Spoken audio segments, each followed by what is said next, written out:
This lesson will be about power series, and things will start to get interesting here in the next few lessons. I know there's been a lot of like, is this convergent, is it divergent, is this convergent, is it divergent? But we are building towards something, and the beginning of that is this lesson in power series. So power series is really simple. It's this. And all this is a constant times x to some power. So the first one of this term when n equals 0 would be c sub 0, x to the 0, which is 1, plus c sub 1, x to the first, plus c sub 2, x squared, plus on and on. The c's are different there only because they vary depending, just like any other equation, like if it's a quadratic, you might have a different coefficient with your squared term and with your linear term. So we have some constant x to the first, some constant x squared, and this whole game can go on forever. An example of one, let's see, I have one down. Oh, let's just pretend that c sub n equals 1 always, just as an example. Then that would turn into this series, which would be 1 plus x squared plus x cubed, on and on. This would then be basically is a geometric series, right? It's a geometric series with common ratio x. And now this is where we're making things a little bit different with the power series. We're going to determine when this power series converges, but we're going to allow it to vary. So allow x to vary.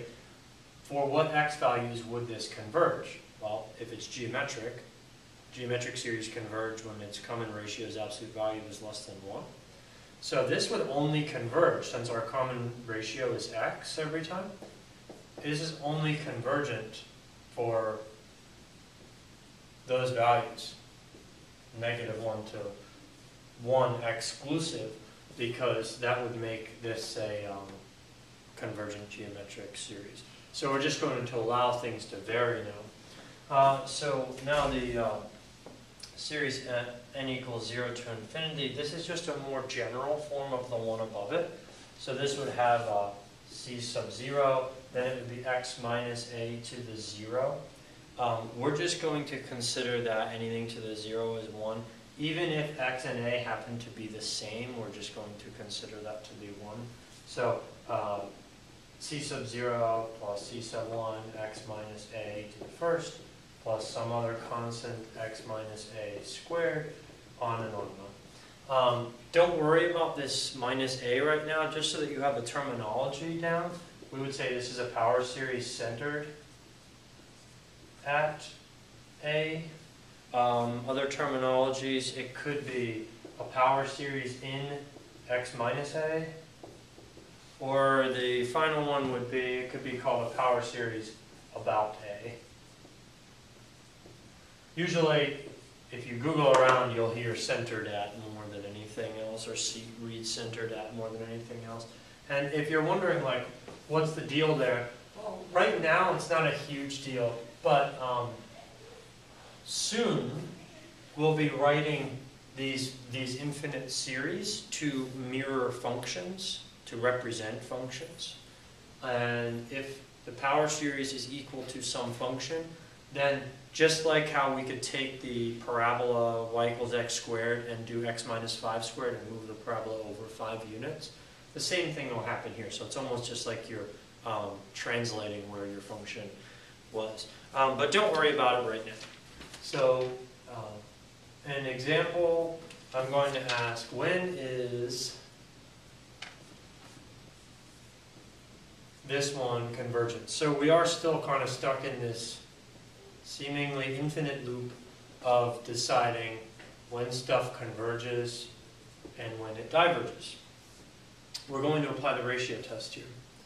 So the ratio test says we'll take the n plus first term over the nth term, and I'll leave it to you to, and we'll take the limit here. Limit as n goes to infinity. Limit as n goes to infinity. Hopefully you can simplify that without too much difficulty to get that. And this thing, if n gets very big, this goes to infinity except when x is 0.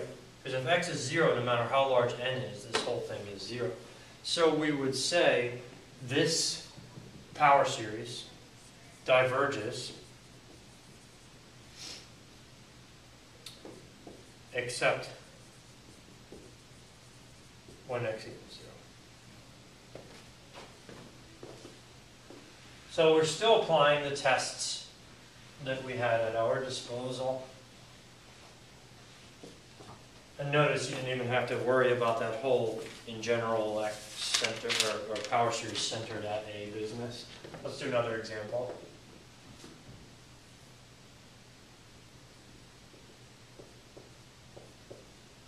And the question is, this thing converges when?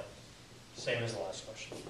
So again, we'll do the ratio of a sub n plus 1 over a sub n, which I'm kind of getting through with this fraction of fraction thing, so I'm just going to write it as the product of two fractions. So it'll be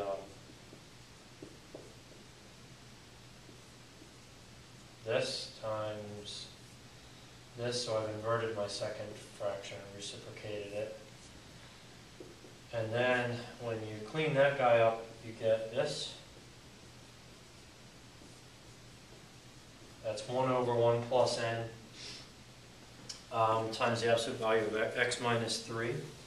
And as n gets very large, as we take the limit as n goes to infinity, then gets very large here, we're left with 1 times x minus 3. And remember, the ratio test says it's convergent as long as the ratio is less than 1. So we're going to take our x minus 3 and make it be less than 1. And when you solve this little inequality, the algebra 1 question, you'll find 2 is less than x is less than 4. So it's convergent on that interval. As long as x is between 2 and 4 on this, you end up with a convergent series. And that should make sense, because if you have like 2.5 minus 3, this is a small number to the n over n. Whereas if you had like 700 minus 3 to the n, that's going to dominate the n on the denominator. So we could also say that this thing has a radius of convergence of 2, because 2 to 4, the radius of convergence is 1, because the distance from 2 to 4 is 2, but so the radius, if we went to our center point, 3, we go out 1 and back 1. So I'm going to give you a better definition of the radius of convergence here in a second. Especially since I screwed up when I said it the first time. So we've seen just a couple different possibilities of when power series converge. I'm going to give you the 3 possibilities now in the form of a theorem. For a given power series,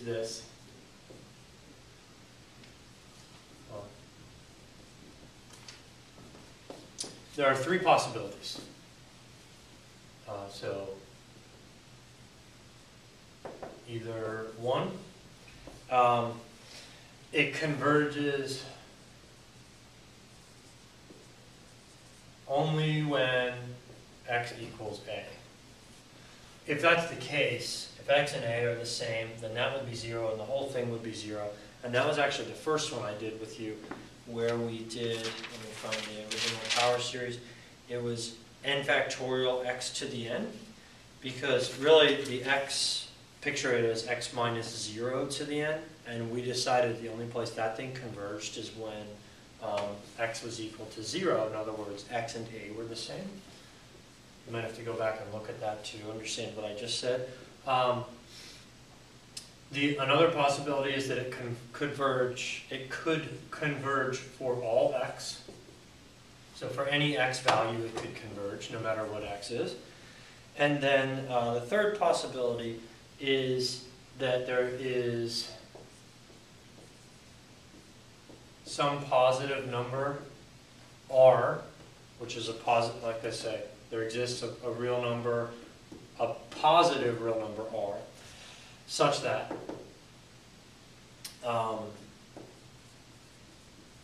the power series converges if x minus a is less than r, and diverges if x minus a is greater than r. And that was the case here. So it turned out that x minus 3 was, as long as x minus 3 was less than 1, then it was convergent. So the radius of convergence, like I said, when I corrected myself, the radius of convergence would be 1 here, and it would diverge if x minus 3 was anything greater. Okay. And I already discussed the notation, or the terminology of this. This is the interval of convergence. So if somebody asks you for the interval of convergence for this question, you could say 2 is less than x is less than 4. Or in interval notation, you could say that it converges from 2 to 4 exclusive.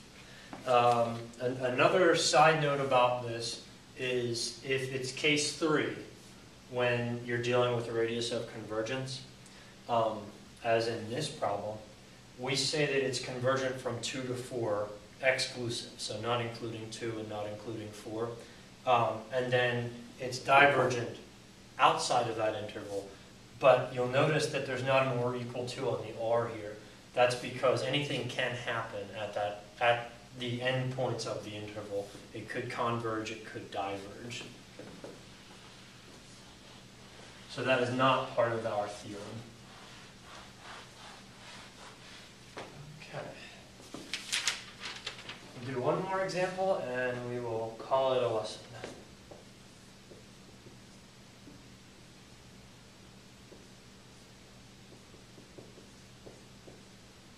That's n times x plus 2 to the n over 3n plus 1.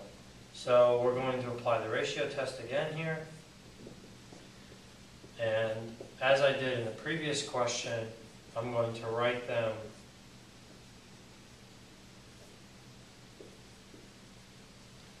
as a product of two fractions rather than a big messy fraction of a fraction. Okay, now clean that thing up and you end up with 1 plus 1 over n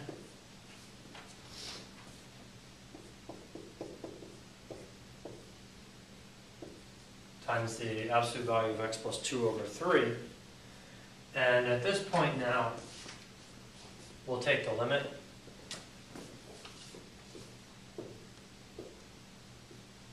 I'm a little bit lazy here. I probably should have written the limit every time, but I'm indicating here that I'm taking the limit. And when n goes to infinity, that becomes 1. So we're left with x plus 2, absolute value of x plus 2 over 3. And since we applied the ratio test here, we have to make sure that that is less than 1. And before we decide that our radius of convergence is 1, we need to isolate this thing, right, so that it's in this form. So we get absolute value of x plus 2 is less than 3, which tells me the radius of convergence, I need to write that, I can just say, so r equals 3. And then my interval would be from -5 up to 1, aka -5 to 1. So this would be the radius of convergence, and these would be two ways of writing the interval of convergence. So in examining this power series, for what values of x does it converge, we've determined anything between -5 and +1 does the trick. And obviously, it's tied to the fact that this is +2, and we're comparing it against that 3 to the n plus 1 in the denominator. So major accomplishments here are, hopefully, you understand what a power series is. You have a very vague understanding maybe of this whole centered at A thing. And you can look at a power series that now has a variable in it and decide, well, as that variable changes, does my series converge or does it diverge? And again, you have at your disposal all of our tools and tests for convergence and divergence.